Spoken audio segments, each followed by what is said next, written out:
এখন এই বাংলাদেশে আমরা গত 1 মাসে যেটা এক্সপিরিয়েন্স করলাম এবং একটা ছাত্র সে যেভাবে বুক পেতে দিল, মানে মানুষের সবচেয়ে মূল্যবান কি?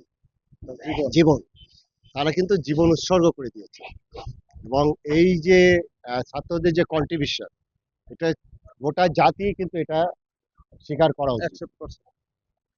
আহ, আমি গতকাল থেকে যেটা দেখছি প্রত্যেকটা ট্রাফিক মোড়ে তারা কাজ করছে এবং এখানে আসার সময় আপনারাও নিশ্চয়ই দেখেছেন ছাত্ররা কিন্তু সেই কন্ট্রোলটা নিয়ে নিয়েছে। কি কন্ট্রোলটা? যে ট্রাফিক ব্যবস্থা করেছে এবং গতকালে তারা আহ, মানে একটি ডিক্লারেশন দিয়েছে যে তারা বাজার মনিটরিং করবে। আমি এটাকে একদম পুরোপুরি আমি অ্যাপ্রিসিয়েট করি।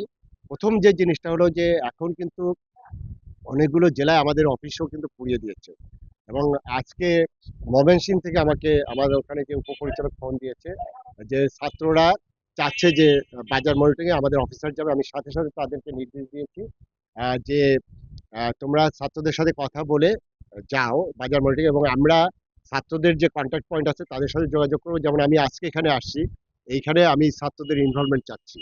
মূলত আমাদের তো কাজটা এটা সরকারি কাজের অংশ, সেখানে আমাদের যারা আছে তারা যদি নিজেদের এই দায়িত্বগুলো নেয় এবং তারাও যদি, কারণ আমাদের তো আসলে লোকবলেরও অনেক বিষয় আছে যে আমরা সব জায়গায় করতে পারি না, এবং সেই জায়গায় আমি বলি যে এটাকে একটা পজিটিভ আমরা একটা দিকে নিতে পারবো। তবে এই জায়গায় যে জিনিসটা হলো যে কিছু কিছু দুর্বৃত্তায়ন সবসময় হয় সেখানে।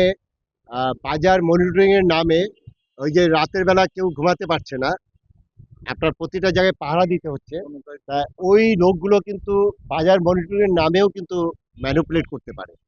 বুঝতে পেরেছেন? সেই জায়গাটায় আমি বলবো যে আমরা সবাই মিলে সতর্ক থাকতে হবে। আসলে যে ব্যক্তিটা এই বাজার মনিটরিং এ আসছে সে কি আসলে ওই ছাত্র কিনা, নাকি আপনার অন্য তার এজেন্ডা আছে, এই বিষয়ে সতর্ক থাকতে হবে। কারণ হলো যে আমরা কোনোভাবেই আমরা যেন ছাত্রদেরকে বিতর্কিত করে না ফেলি।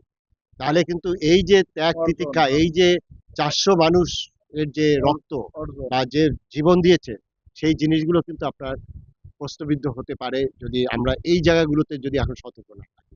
আমি অবশ্যই তাদেরকে অ্যাপ্রিসিয়েট করি এবং আমরা চাই যে আমরা যখন এই বাজার মনিটরিং করতাম এর আগের সময়, তখন কিন্তু ক্যাব থাকতো, আপনারা সাংবাদিক ভাইরা থাকতেন, আমাদের যে সিভিল সোসাইটির বিশেষ করে বাজার কমিটির লোকজন থাকতেন।